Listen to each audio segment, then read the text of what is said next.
قوم لوط جنہوں نے ایسی برائی کو ایجاد کیا جو ان سے پہلے دنیا میں کسی قوم نے نہ کیا تھا،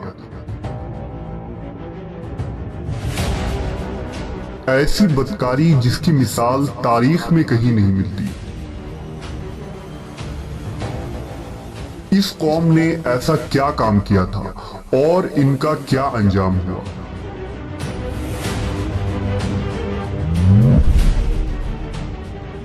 حضرت لوط علیہ السلام اللہ کے ایک برگزیدہ نبی تھے۔